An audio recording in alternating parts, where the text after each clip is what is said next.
Good afternoon, everybody. This is Keith with Spreadsheet Sports coming to you on a Monday. Today is the 24th of August, which means we are winding down our MLB coverage. Not that it won't be going on, just with me doing everything. I've got college football that I'm going to be prepping you guys for next week because on Thursday we have college football games starting up. So Labor Day weekend's always really, really big in college football, so I'm going to be prepping you guys for that. And then obviously we're going to be continuing our NFL DFS 101 series to make sure that you guys are prepped and ready and primed and ready to go for the NFL season. So I will do a quick little breakdown, probably. If you guys want me to, you can ask me questions still. I can give you those options and stuff of kind of what I'm thinking. Personally, Friday will be my last day of actually playing in MLB, just because next week is going to be extremely hectic.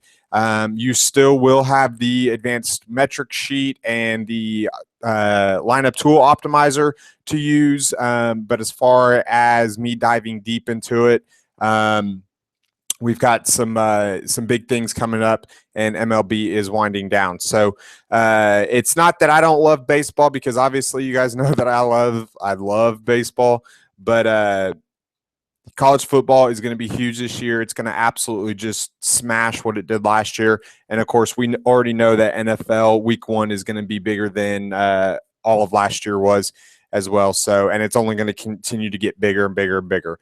A couple things that I want to let you guys know is that there will be a lot of new players coming into the DFS space. There will be a lot of people trying DFS out for the first time. They will hopefully find our website and our tools to be able to progress themselves and get better. But take advantage of that. At the beginning of the year, both in college football and NFL, it is going to start to get a little bit softer. You're going to be able to take advantage of that. Make sure that you are taking advantage of that by doing what you need to do and doing your due diligence throughout the week. So that's big, that's huge, and it's a lot of fun to be able to take advantage of that. So with that, let's hit MLB tonight and see what we can do. Let's see here. We're going to go position by position breakdown, just because I've found that it kind of is a lot easier to break down everything by position and make sure that everything is good to go. Because if you are trying to do and analyze games, and it ends up becoming a little bit overwhelming sometimes.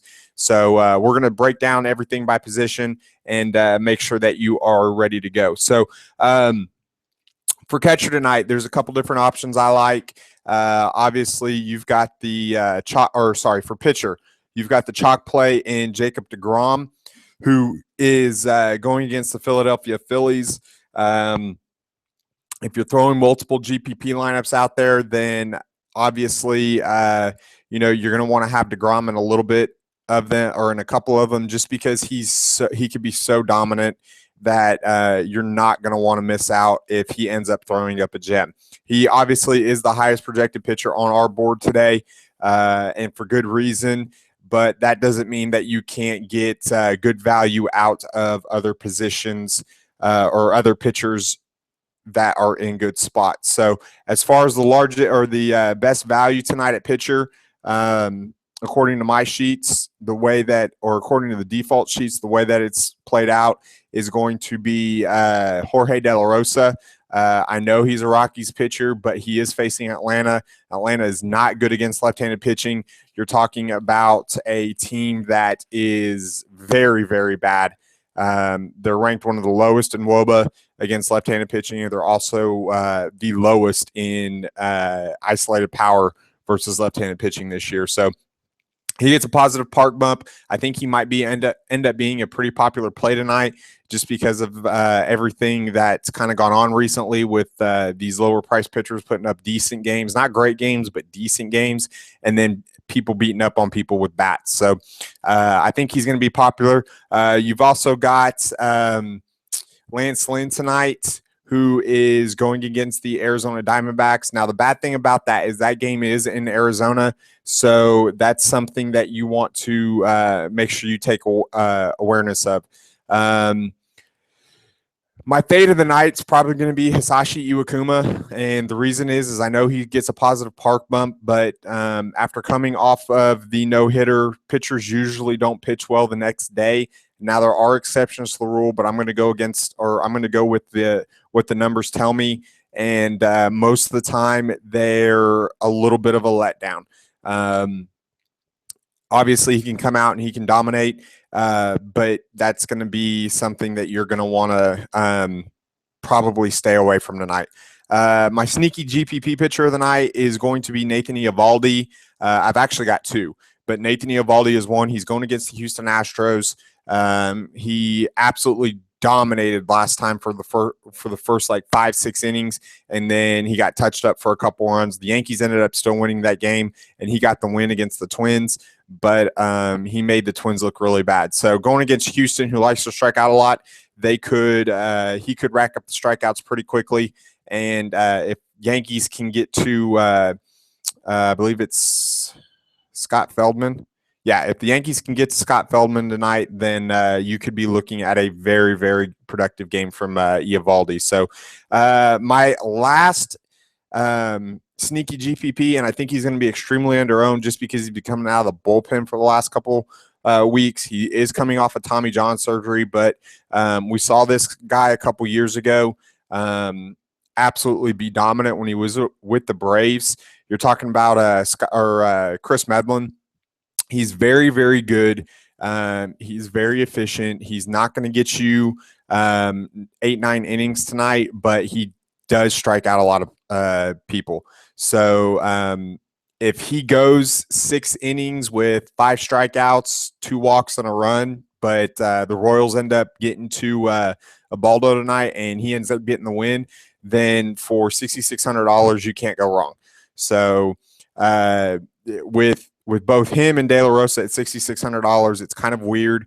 De La Rosa obviously is in a better spot because Baltimore's bats are a lot better than Atlanta's bats, but I think De La Rosa is going to be the higher owned of the two. So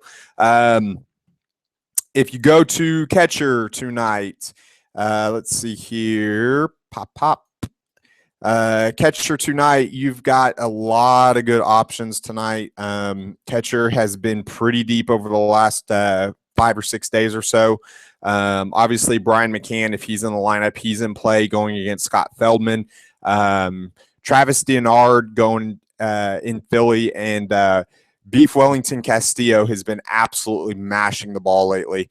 Going against Lynn is a pretty good play. So you also have Victor Martinez and Francisco Cervelli there as well, and both of those I believe are going to be good options as well. So as far as first base is concerned, your chalk play of the night is probably going to be Mark Teixeira. You could go Paul Goldschmidt as well going against Lance Lynn.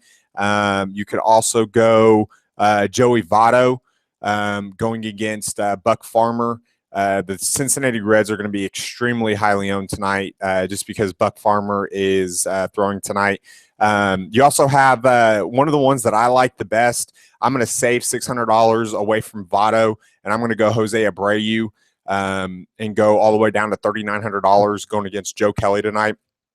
And then, of course, you got Eric Hosmer at $3,600 right there with Ubaldo Jimenez. So first base is always, like I said, loaded, and tonight is no different. There's a lot of good first basemen in good spots. So second base here, let's see here. We have kind of a little bit of a dilemma here. I like Brandon Phillips, but I can get Colton Wong in a good situation for minimum salary. And Colton Wong, even though he's been struggling as of late, hopefully he's going to be in a good lineup spot. If he's batting in the top, if he's batting second or in the top 6, then yes, obviously he's great. If he slips down to that 7 or 8 spot, I don't like him quite as much, but he's not a bad punt option at $2,200. So as far as Tigers going against Kavia Sampson, Ian Kinsler, he's in a good spot. D. Gordon, I think, is in a good spot going against J.A. Happ as well. DJ LeMahieu going against Julio Teheran. Remember, the Rockies absolutely crush right-handed pitching. They don't just crush them at home. They also crush them on the road. And if you look at your advanced metric sheet that we put out every single morning, you'll see that there's a lot of Rockies at the top of the lineup or the top of those filters if you filter by ISO, slugging, stuff like that. So they're going against a righty tonight. Now, Julio's been a lot better at home than he has on the road, but the Rockies have gotten to him before. They have faced him before, and so that might be one of your sneaky stacks of the night. I don't think they're going to go off for 9-10 runs like they were at Coors Field this last weekend, but I do think it is a possibility that they get to Mr. Teheran tonight and get to him. I like Wilmer Flores as well. Wilmer Flores has been hitting the ball a lot better, hitting the ball really hard. He's going against Adam Morgan tonight. They're in Philadelphia. His price is going to be a little bit elevated. It's $2,700. But like all the Mets coming out of Coors, those prices are going to be elevated tonight. So make sure you keep that in mind when you are making your lineups. Shortstop. Shortstop's ugly. It's one of those pick your poison. Obviously, you've got Eugenio Suarez going against Buck Farmer, but you also have Kang going against Tom Kohler. The problem is Kang is going to be $3,700. He's extremely expensive. He's had a great couple weeks, and I think you're going to pay for him. So for me, I'm going to go with Johnny Peralta at $2,300. I'm going to save. I'm going to take the advantage against Robbie Ray, and I'm going to move on from there. So it's just I'm not going to pay $3,900 for Carlos Correa. I might in tournaments going against Nate Eovaldi, but I'm probably going to stay away from Houston just because they're usually highly owned in tournaments. So third base. Let's see here. Third base, we've got Todd Frazier obviously is going to lead us off. He's been struggling as of lately, obviously. We've said it time and time again. I do like Nolan Arenado, Manny Machado, Mike Moustakas. Third base is kind of loaded tonight. You've got a lot of name value there. Nolan's going to be $4,200. He's going to be extremely under-owned. But I also like Jacob Lamb, and don't sleep on Danny Valencia tonight. He is going to be going against Hisashi Iwakuma, and I think that he could end up being very, very sneaky there at $3,100. I do not mind at all a Seattle or a Oakland stack with some of those hitters from Oakland against Seattle tonight. So outfield. Oh, man, outfield. We got a lot of options, just like always. Jay Bruce, obviously, he's the highest on our board because of the fact that he's going against Buck Farmer. You'll see that if you could, the Reds are going to be extremely highly popular tonight, and for good reason, obviously. Obviously, Andrew McCutchen, he's expensive. He's $4,500. I really like Nelson Cruz tonight going against Felix Dubront. I think he could be extremely under-owned. Stephen Piscotty is at $2,700. He's extremely inexpensive there on FanDuel. He's going against Robbie Ray. He's going to be batting towards the top of that lineup probably, and he's going to produce. He's been producing, and he's been producing at an extremely high clip too. So Brett Gardner is probably going to be my all-in guy of the night. I love Brett Gardner going against Scott Feldman. I think he's got like a 418 WOBA, and like I want to say like 5 stolen bases against them the last couple times that they faced off. And then, of course, Lorenzo Cain and Starling Marte are extremely good tonight. I think Lorenzo Cain could end up taking Ubaldo deep tonight. So normally I like Ubaldo, but not against the Royals. I don't pick on the Royals that often, and there's usually a good reason why. So if we go to our optimal lineup here for DraftKings and FanDuel, oops, I just ran that. That kind of didn't work. Highest spreads of the night, highest favorites as far as pitchers are concerned. Obviously, you've got Jacob DeGrom at minus 205.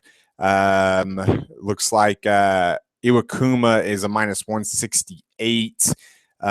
Those are the Iwakuma. The Mariners Athletics game is actually the lowest total of the day. And it's one of those things that you could end up absolutely loving if you're on the right guy.